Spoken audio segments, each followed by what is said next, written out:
Hey, family, what is up? How are you doing? Happy Wednesday. Listen, it's Wednesday, right? Yes. Welcome in.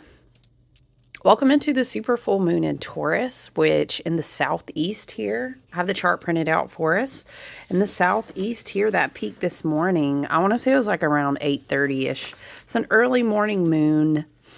And I was sharing on Facebook or whatever, on the socials, on the Facebooks, whichever one it was. I was just talking about grabbing my sweet majorum. Ooh, that's a good Taurus oil. If you have not worked with sweet majorum oil, I like to diffuse it to feel grounded but mentally open. It's very much like a petrichor, like an earthy, but it's got a mint to it. I think sometimes mint can be a little overwhelming. Ooh, get into it. Like you can smell it, y'all. Sweet majoram is so good. Try it out. But yeah, you guys, how are you doing? How are you doing? Um I was just looking at something.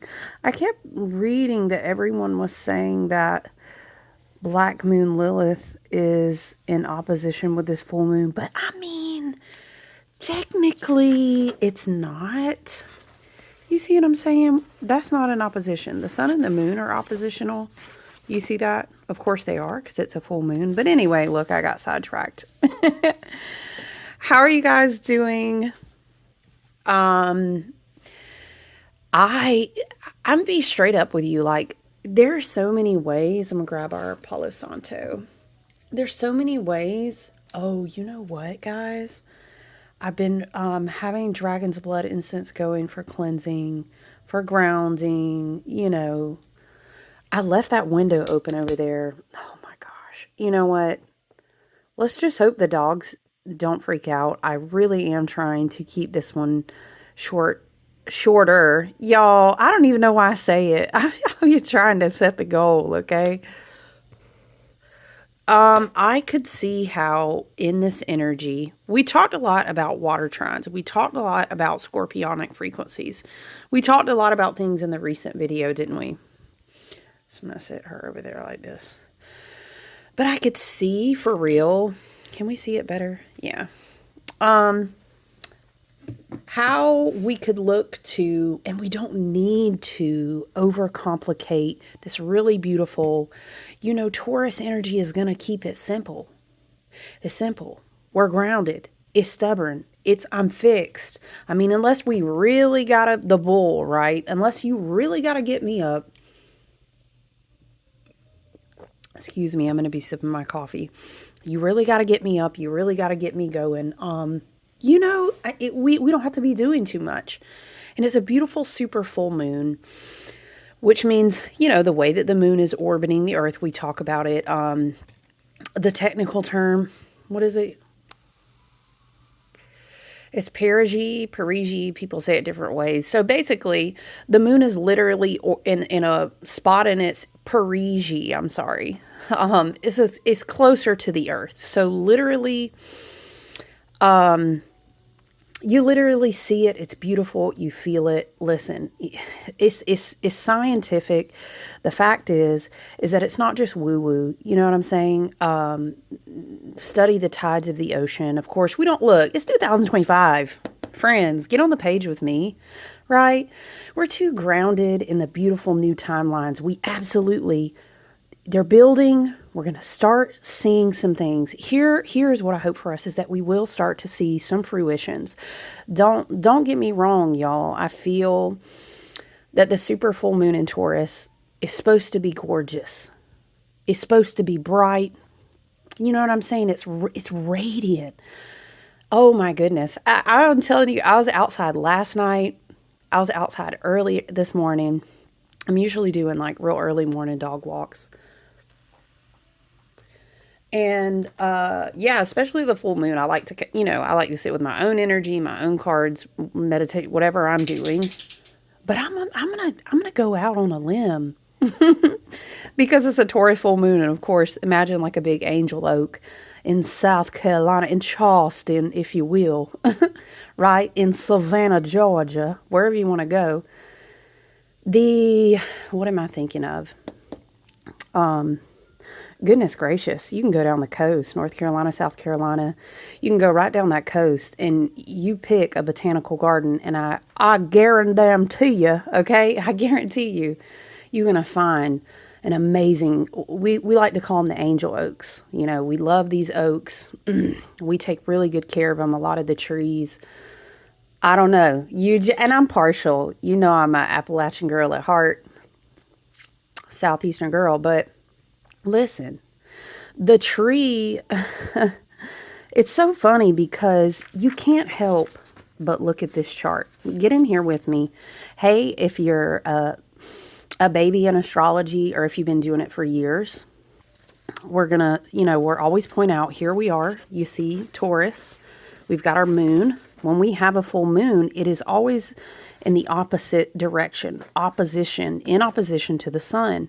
But what's beautiful is that the sun, and you can work with the duality of darkness and light. In fact, the Spirit is saying you're always doing it, whether you are practicing it in self-awareness or you are not. Love and light is all part of the journey. You know what I'm saying? But the sun is illuminating this. You get what I'm saying? So even when we speak of the full moon, you know, we speak of the sun's energy that is illuminating the moon.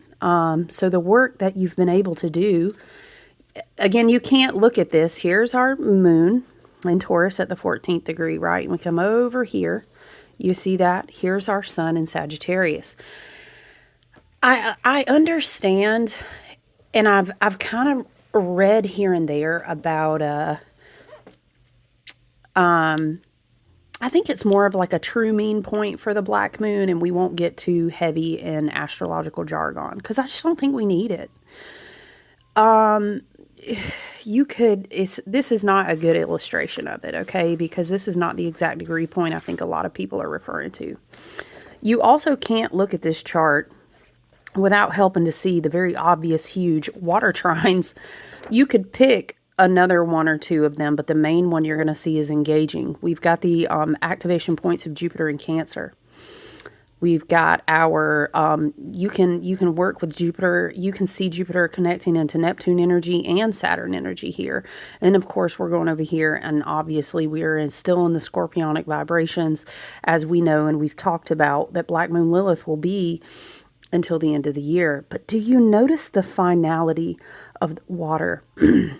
Last decan energy here. And then a lot of these, you know, you've got 29, we could actually look at a lot of the last decan degrees. You've got 29s, you've got 28s, you've got, even in the last decans, you've got 25 and higher.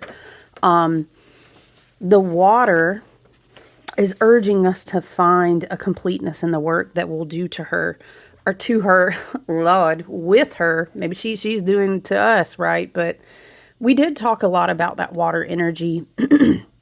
It's just so glaringly obvious.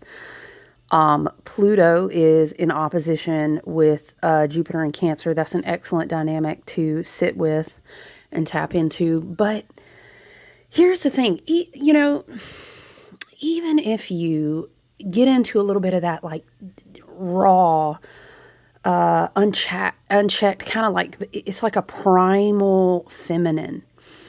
I don't know, it's something like, I'm not going to be shamed. I'm not going to be held down. But at the same time, this Taurus energy, it just feels, to me, I'm tapping into what I feel, right? It feels fucking simple.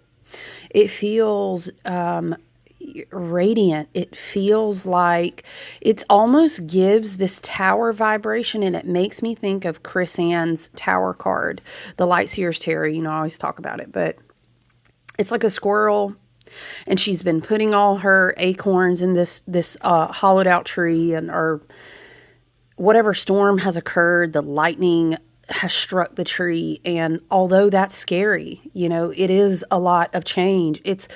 Are you fucking kidding me? Are you telling me the harvest was to be offered up in this tree? And and then again, we can't help but tarry back to the whole death brings rebirth. You can't resist change. It's going to happen anyway. But this beautiful moment, I think a lot of times people really miss this. And Taurus kind of brings us back to, it's like a sense of ease. It's like, you kind of look around and you're like, well, fuck, there goes the tree. I feel, once again, here's the big tree symbolism, right? Angel oaks, even the red. Well, you can pick any tree that you really resonate with deeply, but it's big, big tree energy that says, I'm just grounded. I find that maybe we could even imagine a pine. I'm very inner steady. I'm very well rooted, and I can be flexible. It doesn't mean that I'm not stable. We don't have to look very far into the collective's energy in any facet. Do you want to look at political? Do you want to look at weather? Of course, Earth. You can't miss the Earth connections. We do have, Uranus going back into Taurus energy soon. In like 2 days, you see Uranus and Gemini at the 0 degree, which I think is very fascinating. It almost gives us that, that mental buzz, that bzz, that dee, like it's like the thunderbolt that's hitting the tree in that card that I'm talking about. But then in a day or two, Uranus will then progress back into Taurus. So I think that's really beautiful. It's as if you were growing a solid tree right here in the middle of the chaos, which you can't help but think of the bull. I used to always, when I'm teaching people about their personal charts and they're learning about their energy, to me, Taurus is, I don't know why I'm seeing practical magic in a garden. What else is a good one? Oh, Discovery of Witches. Oh, y'all, remember the tree? Shout out if you're a Discovery of Witches fan. I'm gonna be honest with you, I've yet to even watch the show. I'm that type of person though. The books are very beloved to me. I really gotta. I just haven't yet. But listen, there's a tree in the garden. Do you see the touch point here? Just like the big white house, practical magic, you can think of that. Even there was a house in that Discovery of Witches universe, right? There's a deep sense of, I know whatever happens, what we can do is try to comfort and warm and nourish each other as well as ourselves. We might find ourselves in different places with that, because I know that sitting in this energy has had us really evaluating, especially water, deep, deep, dark feminine energy. A lot of us are doing ancestral, karmic cycle, the family, all these things. I know we are. Jupiter and Cancer. So whether you are maybe comforting, nourishing, being radiant, it's very like grounded. It's very outside. It's very, I really don't have to hang on to anything. I don't have to attach to anything, but it doesn't mean that I don't have strong roots. It's so simple, although I will honor, like I'm saying, I know a lot of people have found themselves in places, and I hope maybe this brings peace to it. Maybe what you're comforting and nourishing and warming and taking care of is yourself. And you are kind of, in bubbles of energetic protection, which I could see that as well. There's a deep inner groundedness. And then we look up, imagine you're sitting under this big, beautiful angel oak and you're looking up and you just, dang. It can really actually be that simple. And then, of course, at the midst of this depth of the energy, that the things that we really need, the things that really ground us into the present, when we slow down, when we are not maybe consuming as much. I mean, Taurus is at home. Feels good for the full moon. It feels very Venusian. It's very tangible. I always say the five senses. You know, it's not just Venusian energy. Sometimes it's like, oh, relationships and love and sexuality is those things. But I love to remind people we have five different senses. And again, if you imagine with me that Taurus energy is definitely like a huge oak that is so strong and sturdy in the middle of a garden. And while you do have to till parts of the garden, sometimes oh shit, I planted this whole thing and it was wonderful and I got some fruit, but this is an invasive species. I didn't know, it's not going to be good to carry this forward. Or, wow, I thought I really dug up all those weeds. This is causing a problem. And then you dig, and you realize, damn, that stubborn ass. Have you ever tried to get a poison ivy out of a bed? Okay. Now I'm seeing Spirit is showing me like something poison ivy I'm seeing from like the Batman universe. Okay. And how, what her whole story was, and she was angry for the earth. You can't help but sit in this energy and understand that Gaia, the spirit of our actual planet, and what she does for us. And you can even evaluate in the crux of all this water going on, and Saturn and Neptune and everything, and all this Piscean energy, all the Scorpionic energy. If you really just look at weather trends this year and flooding and seismic activity, I love Pam Gregory. She does a great job of reflecting back on what astrology is doing in terms of the earth. If you're curious about that, she's a great one to check out. Have always loved her and would refer anyone who's curious about astrology, go to Pam Gregory, find her on YouTube, find her webpage. Excellent learning resources. And she just gives a wealth out all the time on her channel. Go there. But, there's so much, in a garden, whether you are adamantly, okay, now I'm seeing, Florence in the machine, and it's, how can I leave when you're screaming my name? What is that? Everybody move. It's very like in the body energy. But I'm seeing that scene. Which video is it? Oh gosh, everything she's doing right now is so amazing. It's so on point. Florence and the Machine, and it's so, I mean, she's a natural witch anyway. I won't get into her. She's amazing, but there's a scene where she's digging her hole and she sticks her head into the ground. Is it Everybody Scream? And she's puts her head into the ground. Have you seen it? And she screams. I'll have to link that song on the community tab for us. It's amazing to move your body to it. Even if you're just listening to it and you go for a walk outside and you're like, child, I'm not really it. I would encourage you, even if you can't dance, move your body, shake your hips, do whatever you do. Maybe you just jump up and down and do somatic. I'm tapping my chest. There is a open receptiveness. It's like soft, but it's strong. And it's like deep and kind, and very present. It's like how, okay, what am I seeing? When we do environmental restructuring and landscape, and we're being mindful of when you have a lot of water, the first thing you think to do is to have species that will root the soil and hold it against like, the shifting tides of a river, or the rising and the falling. We have to do that a lot in this area because of the wetlands and, the way that everything kind of spreads out from the coastal areas and then draws back, right? It's this ocean breath. There's so much, what we could say that it all has in common, that I'm channeling, that I'm tapping into. Excuse me. It's just the spirit and energy of the earth.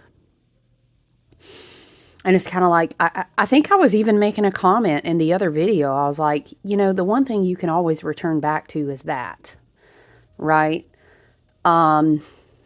I do know those of us that are maybe newer, that are maybe fresher in a more raw place on a self awakening journey.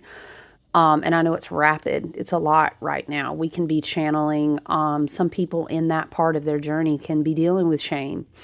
That's the black moon, Lilith and Scorpio aspect. You know, the sun is the one that's illuminating this moon in the darkness, which is in Scorpio. And the sun still is only midway through the scorpionic frequency. So there's things that can be repressed. You know what I mean? It's almost like, again, I've seen her screaming into that hole she was digging in the ground, and now I'm thinking of poison ivy. But then I'm thinking of this one time we had poison ivy in a bed, and it was just like, and getting irritated on our skin, but having to go back and just cover up again. And there was even some burning involved. If you've ever been there, you understand. Or kudzu is a great example in the Southeast. And just digging, like, oh my God, where is the root to this poison, to this hurt, to this pain, to this shame, right? And we're talking about in the climate of collective astrology we have going on right now. It's no overestimation to say this is hundreds and hundreds and hundreds and hundreds of years, generations and generations and generations. Maybe you could even say a millennia. I mean, you could. Shame, and guilt and fear. And again, working with people.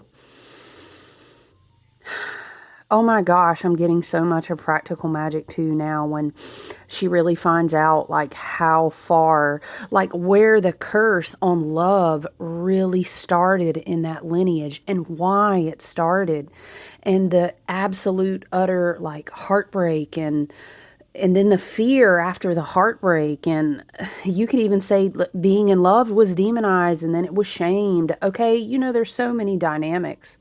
But I think we could say, well, what does Taurus, what does Scorpio, what do these deep water energies all trace back to? What do they have in common? It's that wildness. It's that untamed, dark, divine, feminine energy. Hecate energy has been coming through really strong, we know.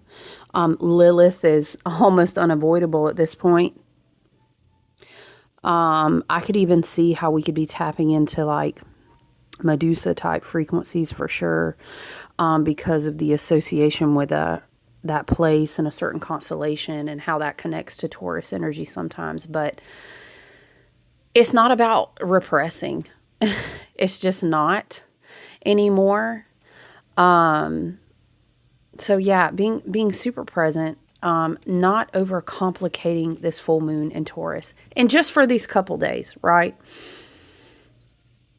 Just understanding that it is very simple, that it is bright, it's beautiful, it's radiant, that we are protected, that because we've been doing a lot of work in our inner emotional worlds, remember we kept channeling the cauldron, we can actually come out and just be. And nature will be there. Nature will be there for sure. I think... I mean, we could really talk a lot about what's going on in this chart, but I feel so much like if you really just focus on what's literally engaging the actual moon, the moon is there. And in just looking at the full moon chart, right? It's just this big, bright, beautiful full moon in Taurus.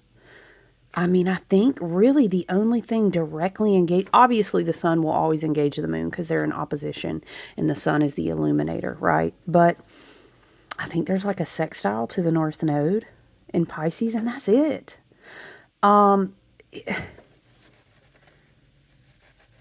Yeah, I'm just making sure, like, have I just... Yeah, so do you see what I'm saying? When you look at the moon, you look down, what is aspecting the moon? And that's pretty much it. So this full moon in Taurus, you know what I'm saying? I always feel like 24 hours leading up to the full moon, and then that big crux, a pocket of very powerful full moon, super moon Taurus energy is going to be for about 24 hours, and then waning about 24 hours after. So you kind of think that's like, Wednesday, Thursday, even tearing into the end of the week. I think it's a really beautiful time to say, Well, damn it. You know, if that oak tree is still standing, I can be.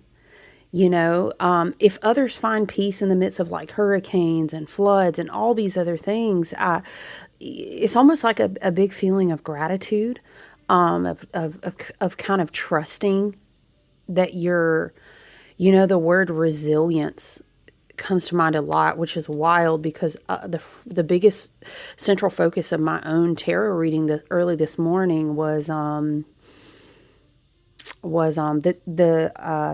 Nine of Wands, which really embodies this energy so powerfully. I just think it's very like in the body, alignment with presence, trusting, like breathing, doing breath work, just literally fucking going and sitting outside, opening the windows and admiring how beautiful the moon is. But as a second note, I was feeling into how I think the beauty of the universe is going to kind of start giving us little pieces of seeing, because it's going to stay this intense throughout the end of the, you know, Gregorian calendar year. I think we're going to get a little bit of nuggets and saying, oh shit, okay, wow, I see a little bit of a, what would we say, kind of like a light at the end of the tunnel. Okay, I ain't even going to mislead you. We still got a lot of fucking work to do. But yeah, I am being drawn back to that Chris Ann Tower. Sorry, guys. Let me sip my coffee. Ooh. To that Chris Ann Light Seers Tarot, the Tower card. Because sometimes when you've got, it's, I don't know, you guys, it's just a tower of a time in general right now. And that's okay. Because I'm going to tell you what, if nobody else ain't told you today, we done been through these. You ever do this reflection thing where, and I think I was having this moment last night, I was getting really emotional about it. I thought about how from 2014 to 2016, it did continue on into 2017, but things were really already rapidly changing by then. But I was in the big pocket of my apprenticeships and just holy shit, rebirth, death, you know what I'm talking about when you're first in it. I was in it. I'm talking about in it, right? Woo, Lord have mercy. And look it, we made it out. Ooh, and I was like, wow, 2014, a decade later, 2026, we're almost to 2026, a decade later. And it's just like, what the fuck? Like, it feels like it was a lifetime ago. And then when I go inward and I connect, you know, it's past, present, future, me with my higher self and my spirit team, and we're kind of looking at it more from a liminal space and not a linear space. And I was thinking, holy shit, like I made it through all of that. Through to this, the freaking, so many dark nights, you know, and mind you, 10 years ago, 20 years ago, 30 years ago, people might be having love and light, the human as the human incarnation as a collective. Yes. Maybe someone would have one, maybe two moments like this in their entire fucking life. Let's be round with it and say 80 years, 90 years, love and light, we hope. May all souls know longevity and health and peace for as long as possible. Right, and so it is. It's 11:11 on the clock, love and light. Isn't that fucking beautiful? But I was just thinking, like, what was going on in the fall of like fucking 2014 and up to now. And then even 2026, because the leaps were so dramatic. But I'm saying now we have people, even in the last 20 years, in the last decade, in the last 1 year, 2 years, 3 years, you're talking about people going through these things like, God dang, in me personally, right? From 2020 to 2025, child. What is that clip y'all say? I done ride and died, rode again, died again. I don't want to ride and die no more, okay? But it's been like that, like higher self. I mean, dang. But you think, again, some people, they may all souls, ultimately evolve to have beauty and peace and joy and love. But some souls are not having any of those moments at all in a lifetime. Although that's much more rare now, I'll be honest with you. Some people just aren't talking about it as much. Us air sign gang, we should be talking, but it's radical if you think about it. And it's amazing. It's a really, really, really radical, chaotic time full of that tower energy. But again, the thing that strikes me the most, again, I'll say, because people miss this with the tower. And I'm thinking about how the one deck that I have calls it the Blasted Oak. Is that the Hermetic one? Now I feel like I want to pull up this certain page to look at the tower card. But you stand back at some point. This reminds me of when all the floods were happening down here. And that's like crazy. I'm talking about, I won't spiral off into my environmental science nerdiness and weather patterns and shit. But when I tell you that was a once in 1,000 years, and the astrology totally fucking makes sense when you look at it. But how that happened here in the Appalachians, well, we're more towards the foothills, right? But foothills, oh, it slips out every now and then. But I specifically remember, damn, was that last year? That's crazy. Was that? Y'all see, time will be slipping these days. Yeah, it was crazy. And we were right in the crux of it in the area that we're at. I mean, places that I visit regularly, my whole heart, they were just washed away. But everything washes and goes and comes back. And that's just the nature of things, Spirit says. But there was a moment where there was no power for like days and days, right? And I'm fine with that. Y'all know I lived in an RV and loved it, like a tiny house life for a good chunk of time. But it was just candlelight. I journaled a lot. There wasn't screens going on. I had a generator, but I mean, you can only, what I'm saying, you can only do like bare necessities with that. Now I'm hearing that bare necessities, the simple, don't worry about the something life. Okay, out there in the jungle. But I had it was like for a pocket of days there. It was only candlelight. What was I? Oh, like a freezer. I had like an electric smoker. Just only one or two other things hooked up to that generator. And then it was limited too, and then by the time you got through the night, you'd be saving it for the anyway. There was just candlelight burning. And I'm telling you, it was so fucking quiet. The generator was loud, okay? In the mornings, you go a certain amount of time and you're reserving, right? So you only, because gas is expensive, but you only turn it on between these certain times and you give it a break. I mean, if you've ever been in a situation with a gas generator, It was so fucking simple. It was beautiful. It was wild. I had this moment. I had like a burner. And if I really needed to, it wasn't that long. I mean, if you were going on for weeks, I'm sure you could figure out a schedule. But I was plugged in this little burner because I had something I had to do I was making, I had all these elderberry syrup orders. I'm always making that in the fall months. And these cider vinegars, fire cider vinegars and stuff. And I was doing these simple things with just like one fucking burner. I feel like all the stars were fucking brighter because there was not all this ambient light. It was just beautiful. It was peaceful. And then something happened after like day 3, you guys. I mean, like we're in like a townhouse area and it makes me emotional. My North Node is in Taurus, so this resonates so deeply with me, this beautiful moon. Like all the kids just came outside and you heard like you just got this glimpse for a minute and you only had a candlelight and it was early in the morning and then it went on for a little while. Of course, no one's going to school and kids are outside laughing and playing and people are like outside talking to each other.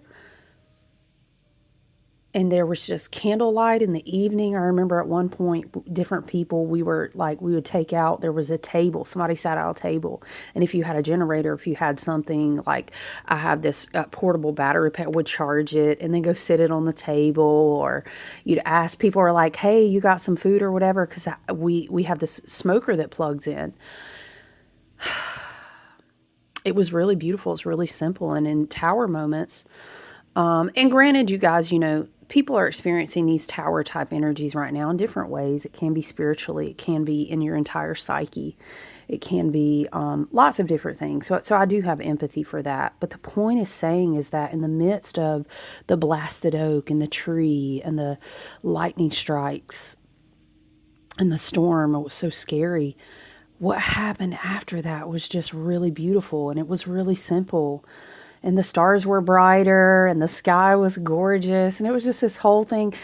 Even so many people would be like going out into the communities and everybody was working hard together. It was just beautiful.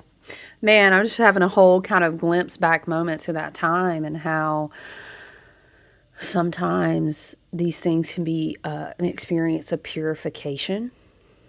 And in the resilience energy that I'm getting off of this, and that big oak, the angel oak, and you're sitting out there and you have a simple cup of tea or coffee and you're just looking at this fucking big bright ass moon, and it's gorgeous. And there are certain things that no one can ever take away from you, that are very long-term sustainable, that are very organic 5D earth grid, as the way that it is intended. It was just simple, and that's how it can be with Taurus energy if you tap into it a certain way. But I think it's really beautiful. I think that this moon, is just begging us not to overcomplicate it. And it's kind of coming to terms with a lot. It really is. And it's not about, I think being stable and practicing resilience and kind of tapping into that, it's like an endurance type of energy, right? It doesn't always mean that you have to be stubborn. You can still be all those things and also still remain flexible. So I love this super full moon in Taurus. I think it's exactly what we need right now. Is very powerful. Obviously, just the standard rundown. With a full moon in Taurus, it's an excellent time to just kind of tap back in. If you had special intentions, I was just thinking about how I said it's 11/11 and we're in the 11th month. That's beautiful. But it's very, very, very abundant energy. And really just writing down positive manifestations, setting your affirmations. If you're doing rituals and it's about abundance, or it's about, my health is my wealth, or whatever the case may be.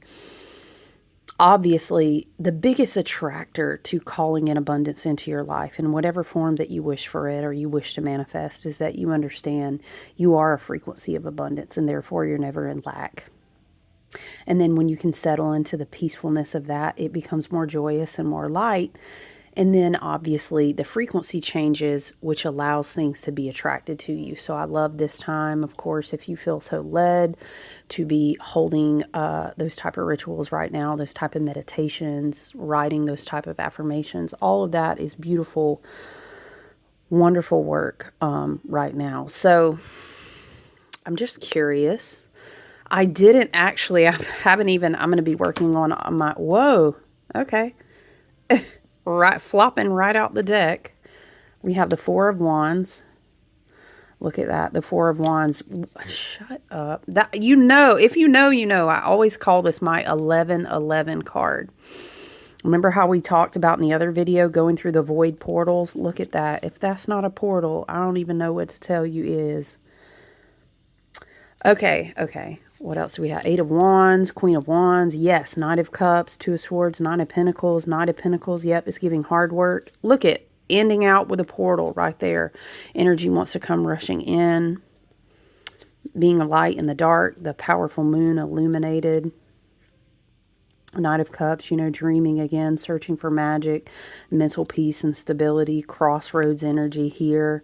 We have Nine of Pentacles here, the fruition of the garden and taking time to reflect on all the hard work you've done. Your ancestors have been with you all along, and so is your soul family. If you have been on a path where you've been going to calmer waters, maybe that's leaving toxicity in whatever form. We have the Three of Cups because you're going to be making new connections. You're going to celebrate. This is also my Pleiadian Soul Sisters Light Family card. Very beautiful. And then again, ending. Starting with a portal card, ending with a portal card. Right? The celebration of the culmination of all of your, it's like transcendental type of frequencies. You know what I'm saying? Very gorgeous. We have all the fixed signs, of course, on this card. Of course, Taurus, full moon. You know, I would say, obviously, we don't have any Leo going on right now, but I think that's interesting because last year was a Leo year, which kind of prepared us to go into a year that was going to challenge us a lot. We have Pluto and Aquarius on the board, of course, all the scorpionic energy. So all of it's there. Look at that. Look at that. That's beautiful. But this came out in a personal reading, and I feel called to read this card. It's the Two of Wands from the Marielle Tarot. Her book's amazing. I'm telling you, getting that deck and reading that book, sometimes I've thought about, let me get it out for us. Sometimes I've thought about just going through a series where we just go through a card and read it and making like a playlist, because I'm telling you, this is the first tarot work that I did that I feel like as a baby, and this was actually in the crux of that whole apprenticeship period. I feel like this changed my life right here, no lie. It's beautiful. Okay, so what Spirit is showing me is the image of the Two of Wands in this book, and I'm going to read it for us because there's Two of Wands and Two of Wands on each side, right? Visions that we fought for, preparations that we made, and then kind of opportunity meets hard work and vision and passion, and then we are provided a portal. 1111, right? Okay, so Two of Wands on each side. I think that's why Spirit is showing me this Two of Wands card, and I'm going to read it for us, and then I think we'll leave it right there.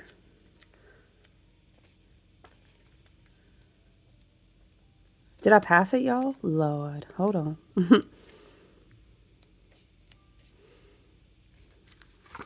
See how it is?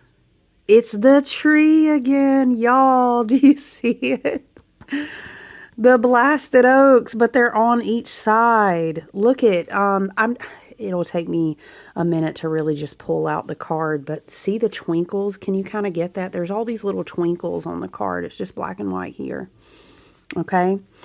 Two of Wands. In the universe, there are things that are known and things that are unknown, and in between there are doors. William Blake. Two trees don't make a forest, but they make an excellent door.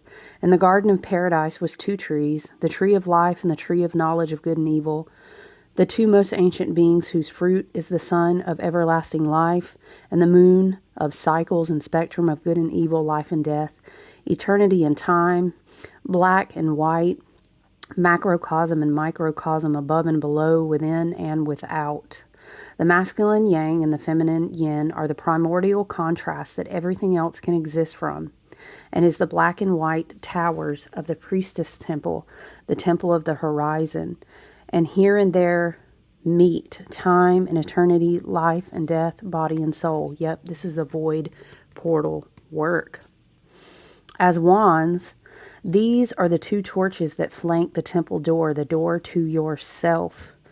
Into this black space is a vacuous void that pulls you to come inside, fill the space and become a star, an exalted and enlightened soul by your own hand. The balance and symmetry of the two towers, no way, you can't fucking make it up. You can't. Okay. The balance and symmetry of the two towers is of incredible importance in our world of duality. This is the golden gate to and from heaven, perfect balance, justice, order, and judgment. Finding this balance is foundational in everything that will come after and in everything that will be created or manifest. Keywords: a doorway, a birth channel. Create a space with no negativity or obstacles. Two souls or energies, separate but entwined at roots and branches. Desire, want, calling, or a pull or draw to something. Boom. It's so perfect. All right, my friends, I'm going to leave it there. I hope you guys enjoy this beautiful full moon. Just don't overcomplicate it, okay? Go outside, you know what I'm saying? Everything you need for an altar is already there, and you're the breath of spirit. So take good care of yourself, you guys, until we connect and meet again. I love you. All right, talk to you soon, guys. Bye.